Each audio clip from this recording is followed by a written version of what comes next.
Hello and welcome back to Numismatics with Kenny. Here is a presentation from the Wilmington Coin Club on March 22nd, 2016 called A Numismatic Marriage by Garrett Ziss. Enjoy! Tonight we will be talking about a numismatic marriage.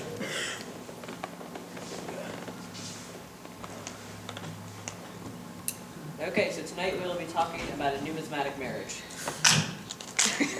Okay. So I collect both paper money and bust coins, and bust coins were minted between 1792 and 1839 in the denominations of half dime, dime, quarter, half dollar, and dollar. And as you can see, the obverse of these coins shows a portrait of Miss Liberty, and the reverse shows the portrait of an eagle. Most of these coins were designed by engraver John Reich.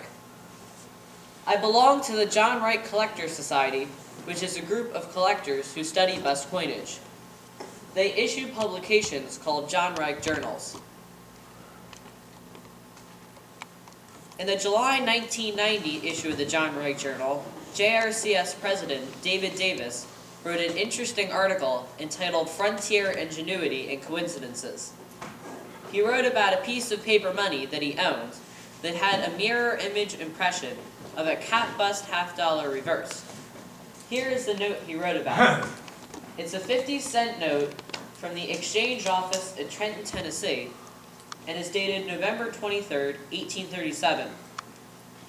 I thought that studying bust coin images on American paper money would be a great way to combine my interests in bust coins and paper money. I decided to continue the research that David Davis wrote about in his JRJ article 25 years ago.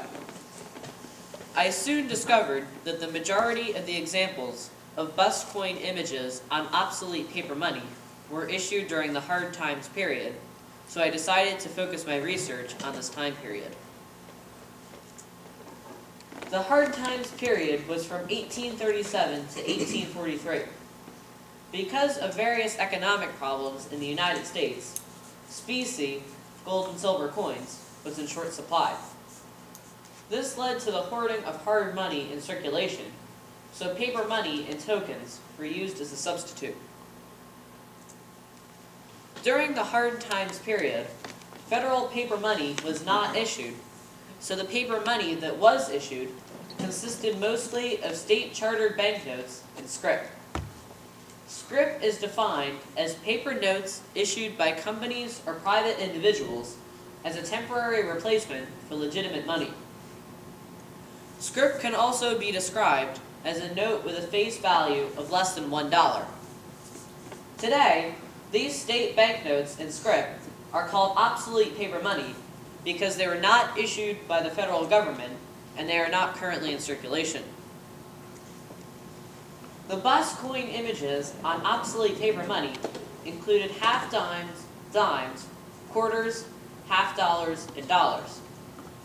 Usually, but not always, the bust coin pictured on the note was the same denomination as the note.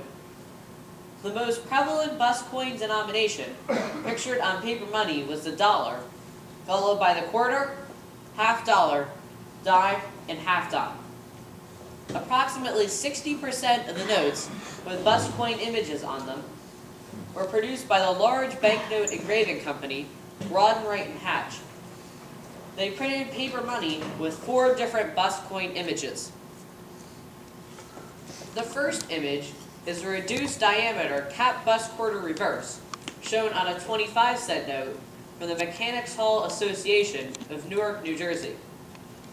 The second image is an 1837 reeded edge half-dollar obverse, shown on a 50-cent note from the Bank of the State of Alabama at Tuscaloosa.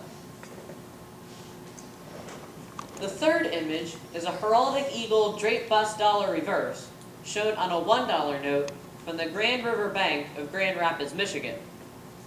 And the fourth image they used was a panel of 10 1799 to 1800 draped bust dollars, shown on a $10 note from the Bank of West Florida at Apalachicola.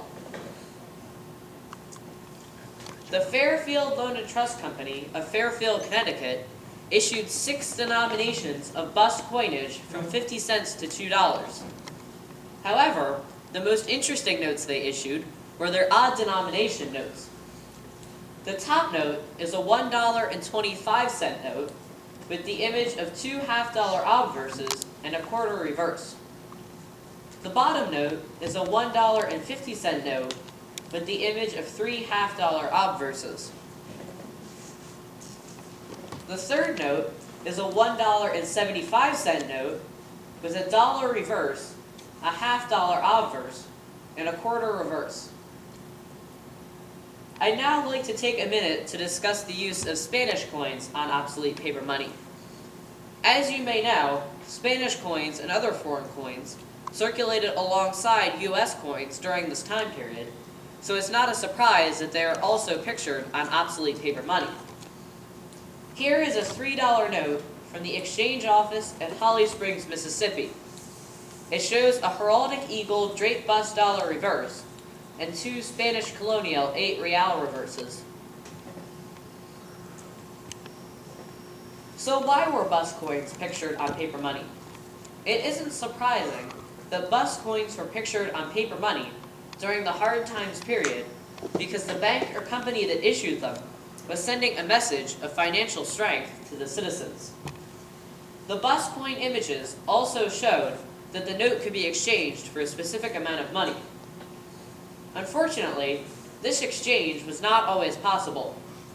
Sometimes the notes were counterfeit, or the bank or company that issued them did not have enough capital to back the notes, which made them worthless. During the hard times period, there were 26 states in the United States. So far during my research, I've discovered that 14 of them issued notes with bust coin images, and they are highlighted in red. I've also documented 81 individual examples of bust coin images on obsolete paper money, 64 of which were issued during the hard times period. I decided to enter my data onto a spreadsheet so I could analyze it. For each note, I listed the denomination, the issuer, the city, state, date of the note, the type of bust coin pictured on the note, the engraver printer, and the number of notes known. As you can see, many of these notes are quite rare, which is why they are often found in lower grades. I formatted the spreadsheet so I could sort or search for a specific item represented in the columns. This example is sorted by state. When I took a look at all of the data sorted by state, 2 states jumped out at me for being quite different. The 2 states were Michigan and Maryland. Michigan was the 26th state to join the Union on January 26, 1837. At that time, Michigan had just 9 banks, but only a year later, in February 1838, the number of banks had exploded to 40. At first, I didn't know what caused the explosion in the number of banks in Michigan until I read about the free banking law passed in Michigan in 1837. The free banking law made it much easier to get a state bank charter. It stated that 12 or more landowners in one area could start a bank as long as they had enough capital. Unfortunately, many of these banks did not actually have enough capital to back the notes they issued, so their notes were worthless. According to the information I've collected so far, 9 out of the 40 Michigan banks issued notes with bust coin images on them. It's unusual that just one engraving company, Rawdon Wright and Hatch, produced 100% of these Michigan banknotes. They took advantage of the opportunity to quickly get a lot of business in this new state. Furthermore, the only bust coin pictured on the Michigan banknotes was a draped bust dollar reverse, with the typical banknote denominations of $1, $2, or $3. The Michigan banknotes with bust coin images on them definitely showed conformity with the engraving company that made them and with the type of bust coin pictured on the notes. Here are 2 examples of the Michigan banknotes. The top note is a $1 note from the Detroit City Bank of Detroit, Michigan, and shows the image of one Drake bust dollar reverse. The bottom note is a $2 note from the Saginaw City Bank of Saginaw, Michigan, and shows two Drake bust dollar reverses.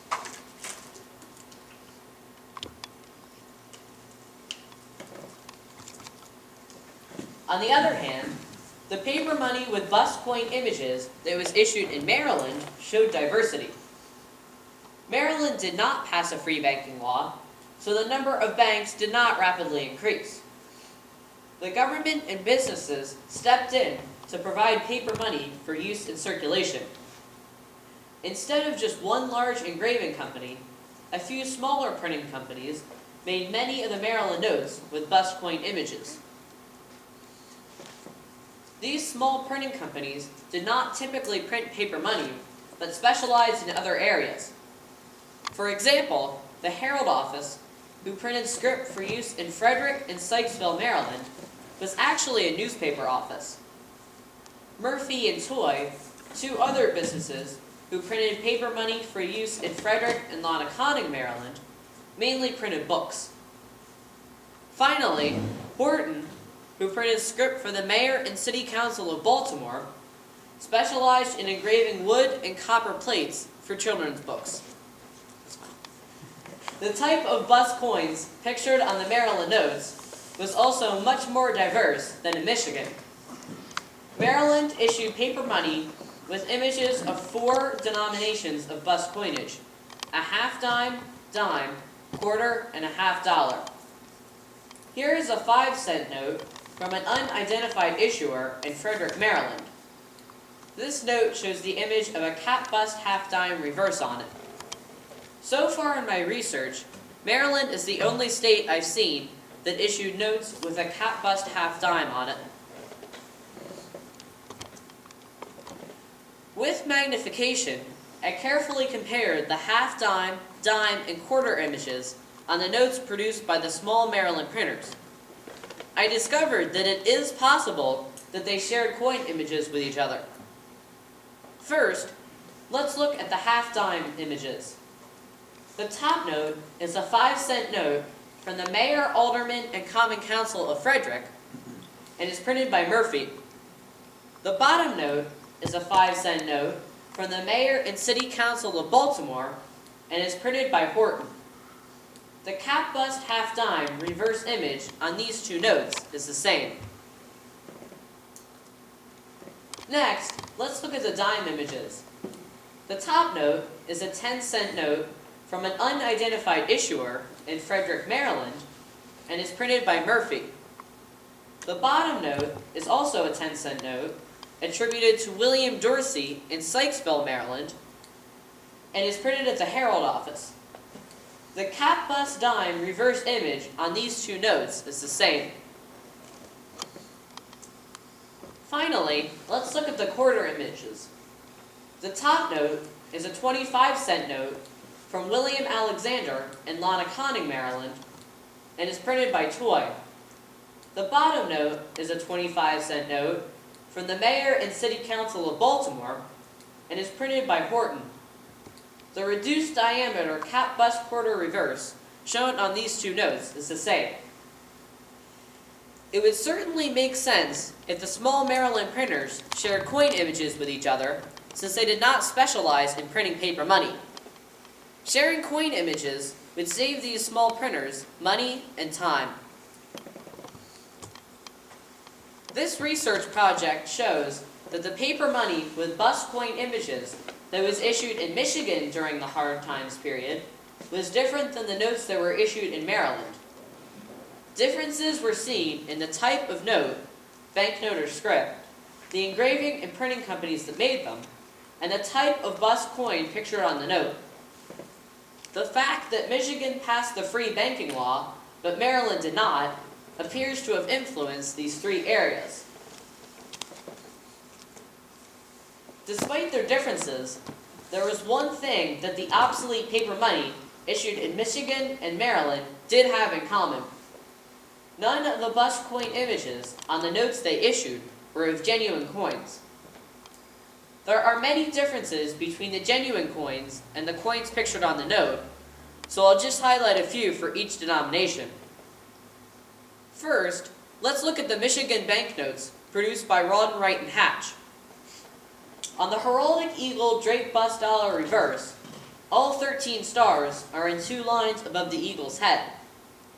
However, on genuine dollars, there are 11 stars in 2 lines above the eagle's head, and there's also a star in front of and behind the eagle's head. Also, the tail feathers are stubby, and there are not enough arrows in the left claw as compared to genuine dollars. Next, let's look at the script notes produced by the small Maryland printers. On the reeded edge half-dollar reverse, our country's name is misspelled and reads United States of America. Also, the legend lettering does not extend close enough to the arrowheads, and the top pair of leaves is bent differently than on genuine half-dollars. On the reduced diameter cap bust quarter reverse, all 3 arrowheads point in the same direction. However, on genuine coins, they point in different directions. Also, the legend letters are not close enough to the dentals, and the tip of the eagle's wing points to the arrowhead instead of the arrow shaft, as compared to genuine quarters. On the cap bust dime reverse image, the scroll ends under the first A in America. However, on genuine dimes, it always ends under the M. Also, the first arrowhead is too large, and the eagle's head is too close to his wing, as compared to genuine dimes. Finally, let's look at the half-dime images. On the half-dime pictured on the note, the I in pluribus is to the right of the second T in states. However, on genuine half-dimes, the I is either centered under or to the left of the second T in states. Also, the shield is tilted to the right, and the leaf closest to 5C is a single leaf rather than a double leaf as compared to genuine half-dimes. I apologize for the quality of the half-dime and dime images. Since they are so small on the notes, they did not reproduce very well. So that's the end of Michigan versus Maryland.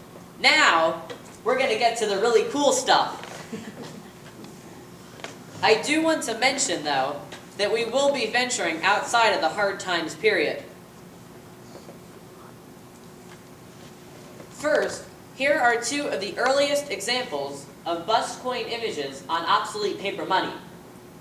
The top note is a $5 note from the Bank of Albany in Albany, New York, and is dated February 22nd, 1813.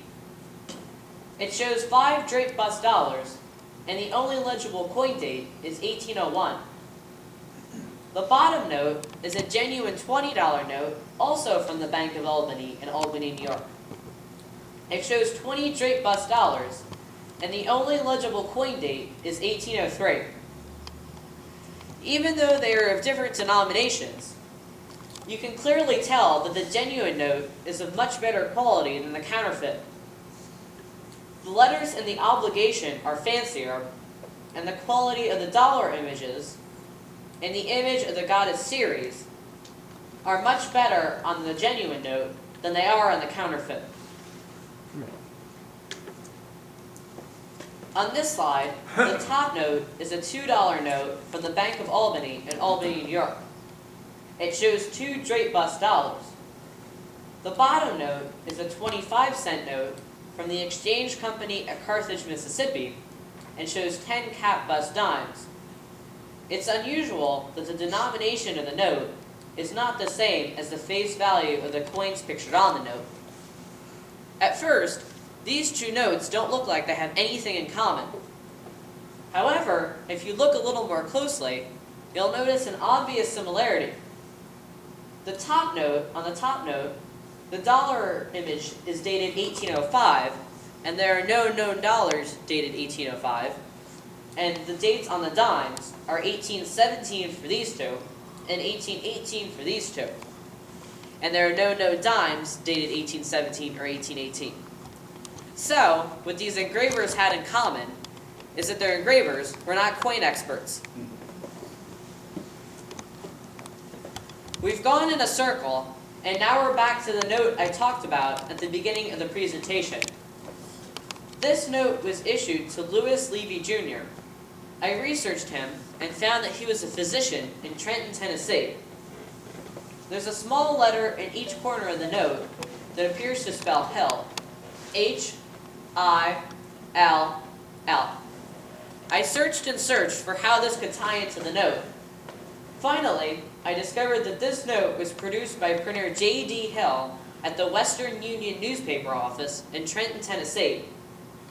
At this time, the issuer of the note is still unknown, but I am currently researching to try to solve the puzzle.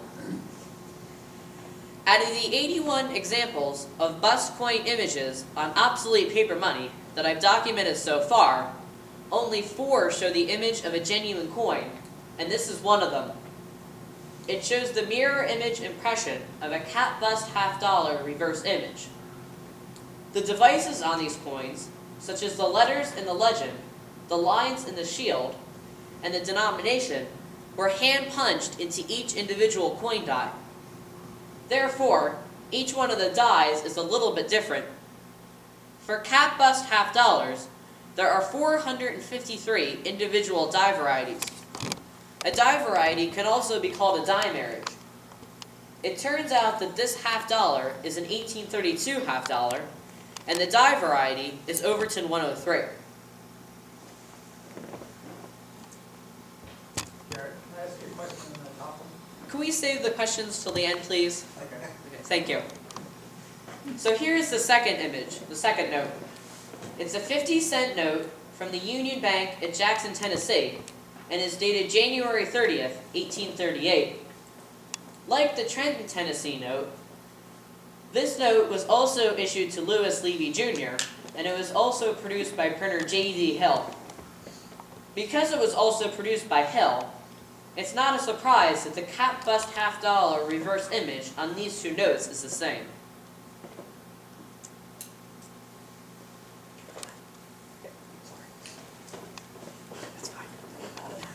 Okay, so here's the third note. It's a 12.5-cent note from Armstrong Rogers and Company in Rogersville, Tennessee, and is dated September 25th, 1816. Here's the second example where the denomination of the note is not the same as the face value of the coin pictured on the note. This note was printed by P. Carey at the Knoxville Intelligencer newspaper office in Knoxville, Tennessee. Like the Herald office in Maryland and J.D. Hill in Trenton, Tennessee, this is the third example of how script notes were sometimes printed in a newspaper office. The coin image on this note is a cap bust dime reverse. Like the cap bust $50, there are also dime marriages for this coin, and there are 123 of them. Cap bust dimes were first produced in 1809. Between 1809 and 1816, cap bust dimes were produced in 1809, 1811, and 1814. Because this note is dated 1816, only dimes from these 3 years can be pictured on the note. This narrowed the die variety possibilities from 123 down to 7, which I was very happy about. With some research, I concluded that the cap bust dime reverse image is 1809 JR1 or 1811 JR1 cap bust dime reverse. These 2 die marriages share a reverse die. Because of the quality of the image, I cannot determine whether it's the 1809 or 1811 reverse. So here's the fourth example of a genuine coin on obsolete paper money. It's a 50-cent note from Isaac McCullough's store in Fort Hawkins, Georgia, and is dated December 16, 1816. The coin image on this note is a drape bust $50 reverse. It was quite challenging to attribute. There are 108 die marriages for this coin. Drape bust $50 with the heraldic eagle reverse were made from 1801 to 1807, Because this note is dated 1816, the date of the note did not eliminate any of the 108 possibilities. I used several diagnostics to attribute this coin. They were star 12 points to the B in pluribus, star 13 points to the second U in unum, stars 6, 11, and 13 are in a fairly straight line. I also used the relationship between the I in America and the leaf, and the relationship between the letters and states in the clouds. Based on these diagnostics, I concluded that the Drake bust $half reverse is 1806 Overton 122. I think this is very exciting because the 1806 0122 die marriage was rated R6+, which means that there are only 13 to 18 specimens of this die marriage note. So not only is the note rare, but the coin pictured on the note is rare too. So that's the end of the presentation, but what are the next steps in my research? I will continue to document other examples of bust coin images on obsolete paper money. I will look for other interesting patterns and stories in my data. I will learn more about the printers that produced these notes and the institutions that issued them. And I will research the process of how the image of a genuine coin was transferred onto the note. So thank you for listening. Are there any questions? I know that you had one, Mr. Beck. Can we go back to the first slide that had the 50-cent note? Yeah, sure. Which one? This one? Yeah, that's the same one. Could you read what it says under the words 50 cents? Does it look like it says... Right here? Is that the one that says $5? Oh, it's in current Tennessee, Alabama, or Mississippi banknotes when the sum of $5 is presented at our exchange office. Is that typical, the 50 cent? Sometimes they do say $5 under there, and that's one of the big questions I've had with this presentation, because I really have no idea why they would have put that there. I'm assuming it might have been because of the difference between, like, the value of the currency between each state, but I'm really not sure. That's a very good question. I thought it was going to be a trick. Something. We had to submit 10 of them, 10 of them to get $5, that's all. Yeah. It Yeah, doesn't say that. because it would pay 50 cents if you presented $5. So I don't exactly know why that is. It's a very good question. Anybody else? Do you like your notes graded or ungraded? I really don't have any graded notes at this point, but it really wouldn't matter to me since I can still enjoy them. Anybody else? Yes, Mr. Samet? How much time have you invested in all your research? A lot of time. It takes Google searches and pages on pages of search results to find all this stuff. And you have to search for the right thing, and it takes a while. Very good job. Excellent. Thank you. Yes, Try Mr. List? emailing the Historical Society of Tennessee, is that the printer? I would have a plan to do that at some point, but I haven't done it yet. I do think that would actually be a really interesting project to embark on, to see if I can find more about these notes. So anybody else? Yes? I noticed that you got a lot of the images on eBay. Did you look at any listings for these notes? Yeah, actually the exchange office at Holly Springs, Mississippi, which is the one with the Spanish coins on it, I think that was the only one from eBay. And that was a listing that was on it was last summer. And I think it was going for like $525 or something. I don't remember if it was a buy it now or not. I think it was. Most of the images are from Heritage Auctions. Anybody else? Yes? When they got these notes in exchange, when they were purchasing things or whatever, I mean, did they come with receipts? Do you ever find like a currency note like this and then like the receipt that's connected to it or anything like that? Is that ever... Kind of like the when you buy a coin, they fill out the little sheet for you, kind of like that. Or let's say I'm like buying something and I give some money and they give me this as change, or I'm bartering. Were there written records of that, or? I don't think so. I mean, the banks really didn't like make record the number of notes they printed. I mean, you can kind of tell based on the numbers that they have, like that one and that one. Hmm. But I really don't know. That's a very good question. Anybody else? Garrett, do you have Yeah. any guess on the ones which are the exact same size and image of a real coin? Do you think they actually may have inked the coin and pressed it on a plate to... I'm not exactly sure how they really did that. In the John Wright Journal, which I talked about at the beginning of the presentation, there was actually a second article about this note in 2010, and the theory that they proposed in that article was that they cut a little bit out of the wood plate and they glued the coin in there somehow, and then they just inked it with the rest of the plate and printed the notes. But I'm not exactly sure how exactly they did that. That's a very good question. Anybody else? Well, Yeah. some of the notes are well, I guess do some of the notes with these reverse imprints, is the ink in a different color, or are they always the same color?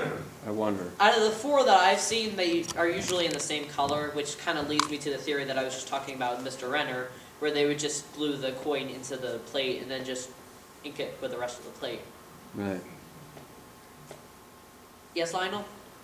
Well, I remember, I think it was on one of the notes, in the paper on one of the notes, I saw these little colored dots in there, but I was wondering if that would be counterfeit detection.